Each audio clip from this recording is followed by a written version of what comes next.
what we consume is not just the food, we consume experiences also. So what kind of movies that you are seeing, what kind of books you are reading, what kind of music that you are listening to, all these also contribute to our formation of perception. I think the most famous story of Annapurna Devi is why does she manifest into Annapurna Devi, right? Why does Parvati Ma manifest into Annapurna Devi?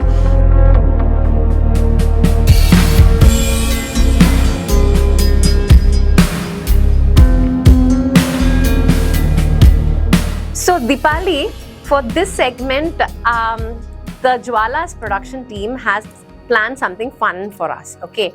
But before we go into the fun aspect of it, quickly I want you to tell me one of your favorite Puranic character. Oh my God, Deepa, what question you've asked me. There's so many favorites that I have, and I really can't pick and choose. But yeah, one god that I would really like to mention is I think of him before I start anything or any point of time during the day when I need some energy. It is like I just think of him all the time. Even if I'm driving the car, I'll be thinking of him. It is obviously Ganesh ji, and Ganesh ji I feel is so relatable, especially with today's generation and everything that is happening in our lives. Like if you read stories of Ganesh ji from his birth to his relationship with his brother, his relationship with his parents, his marriage, the fact that he wrote the Mahabharata, there's so much happening there in his life, and there are so many instances that we can connect with in our daily lives. I totally get it, because now Ganesh ji has also become so universal and so contemporary also. You don't associate him too far away. You find dolls, with flute, with drums, with laptop. Yes. It's very sweet that you it's very nice. Right. Now my turn. Uh-huh. Who's your favorite god? Okay, I don't think I would want to associate myself with the Puranic. I want to go trace it back to the Upanishad thing, where there is one particular, since we are talking about stories, there's one particular character in Upanishad. It is the Kathopanishad. Okay. And that's where the katha actually begins. Mm-hmm. Okay, so over there is this little boy called Nachiketa. Mm-hmm. And the boy was questioning the father quite a bit. Mm-hmm. And when he was questioning certain abstract kind of things, the father gets annoyed and he says, go and ask Yama. Mm. Yeah. So, and he didn't take it badly, yeah. And he said okay, and then he goes off to Yama's doorstep. He stays over there for 3 days. He waits over there outside for 3 days, and then you can't have humans waiting over there at the doorsteps of Yama, right? So it's then Yama calls him out, and he says, who's that boy standing over there in the gateway? He comes, there's a conversation. You know how most of the Upanishads are about a conversation. So then begins the conversations between Yama and Nachiketa. So Nachiketa begins to question one after the other. First, Yama completely says, no, I'm not going to answer this. It's not possible. Humans cannot live here. Like, humans cannot be visiting here. It's not your place over here. I can't. But slowly, the way in which the boy was persistently asking things, that made a change of mind for Yama, and he started beginning to turn around and answer him. Talk about good and bad and consequences. I think this is where it all begins, where that karma, the good karma and the bad karma, the seed of karma, the knowledge of karma is actually can be traced to Kathopanishad. Wow. So I think my answer to you is that my favorite character is Nachiketa. So the knowledge of fire. Fire. Yeah. Nice, very nice, Deepa. It also goes with Jvala. Of course.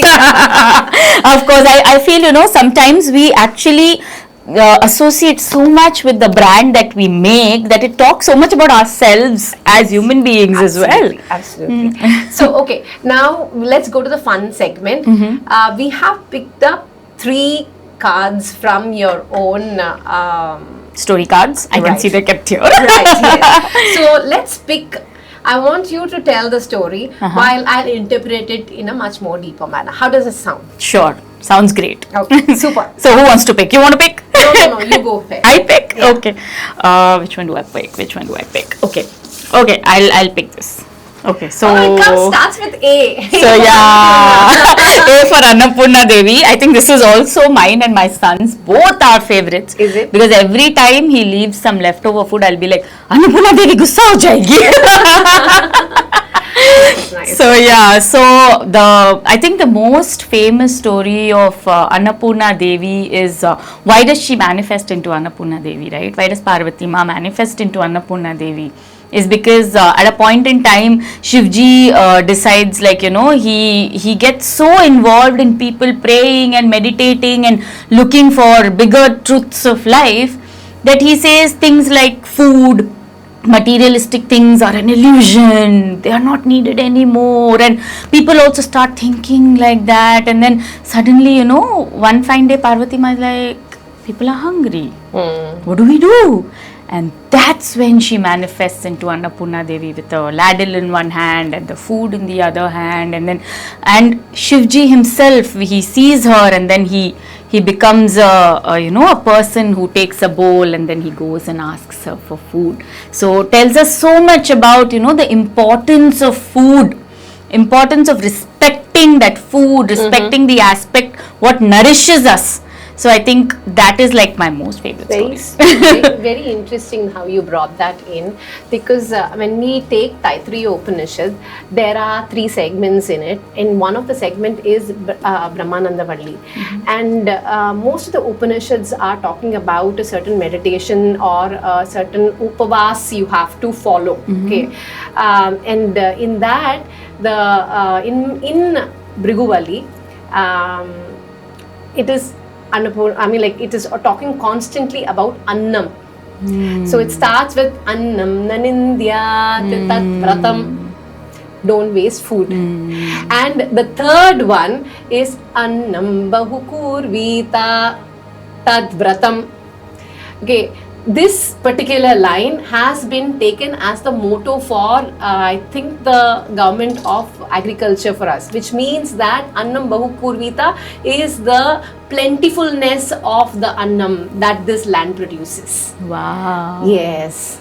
So nice. So nice. So deep. So deep. So Right. deep. And you know, the same thing is being depicted in such different ways. So from that, the story comes, because, you know, a layman will be able to relate to the story, because, you know, when you're talking about it in Vrata, Yes. you get lost, and a layman might get lost completely. Yes. Right. So instead of abstract concepts, it's better to speak about concepts which we can discuss in daily life. Correct. Very nice. Very nice. And we slowly, from, you know, simplified concept, we have to go back Again, to go back so that we understand even the bigger truths of life. Correct. Of course. Correct. Very nice. Okay, next one, my turn. Yes, please, Okay? please. All right.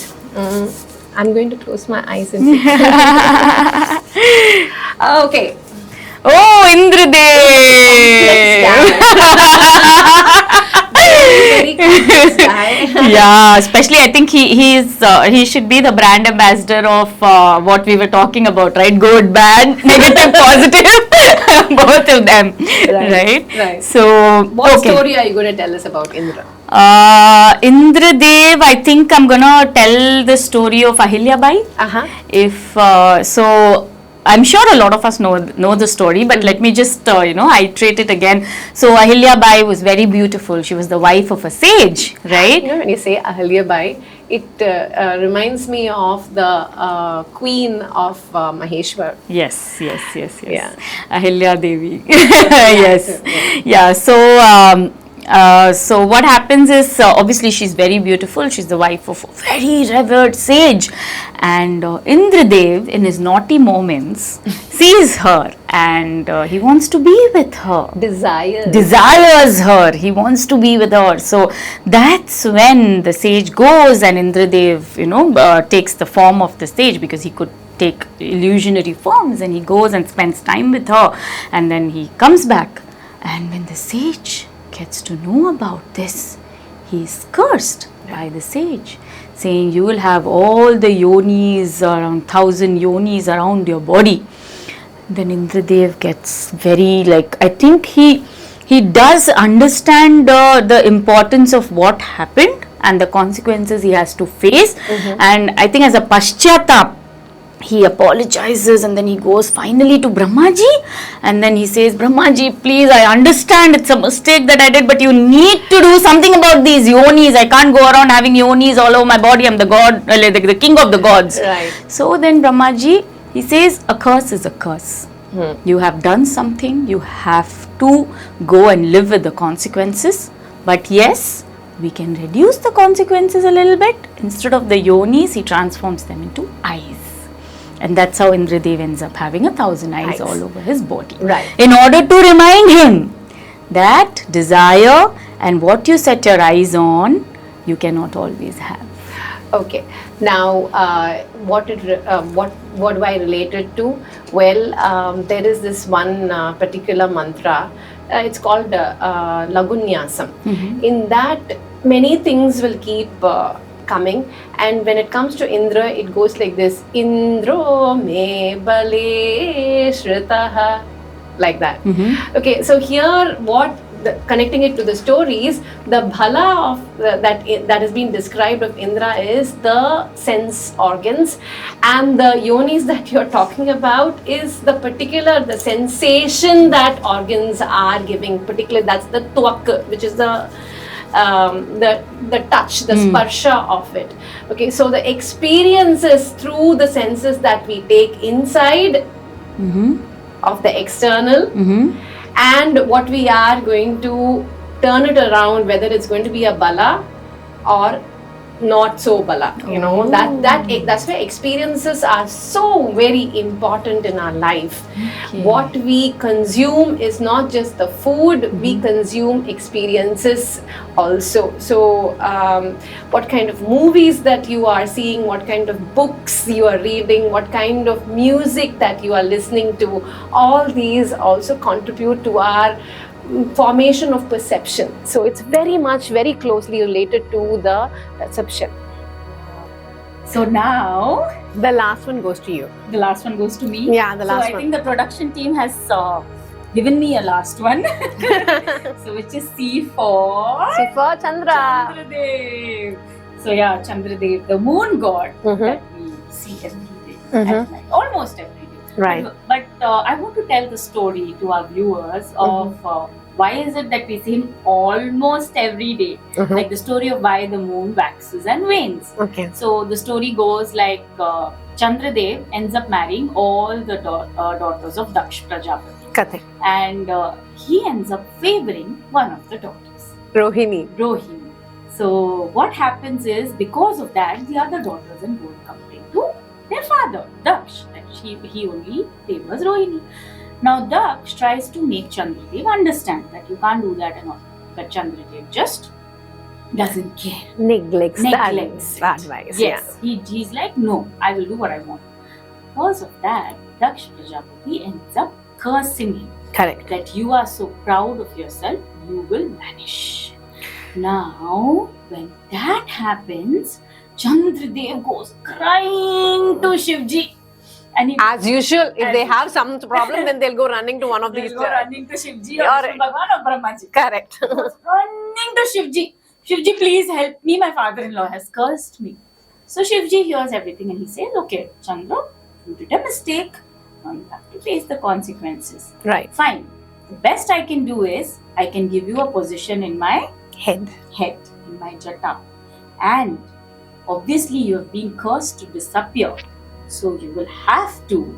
But what we can do is, we can slow down the process and we can make sure you come back again shining.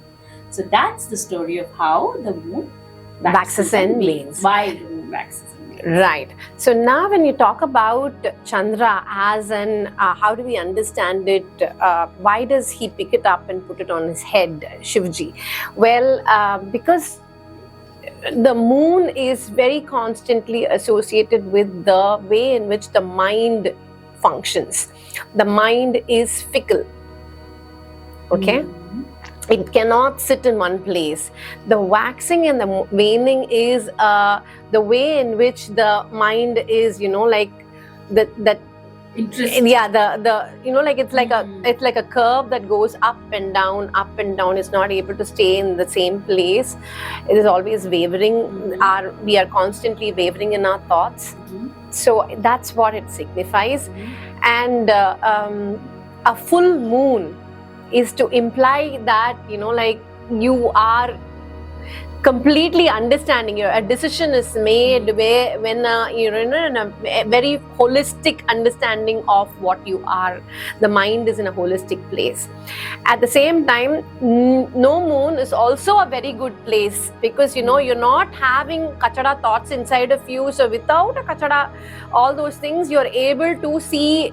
When only when you're empty, your seeing will also become very, very clean. So that's why like both the Purnima as well as the Amavasya have a very significant place in our culture also. Exactly. Yes, exactly. So, Dipali, we are coming to an end. Thank you so much for agreeing to come for this podcast. And I had a lovely time. I had a lovely time. Thank you so much. I did too. Thank you so much. Yeah. Namaste. Namaste.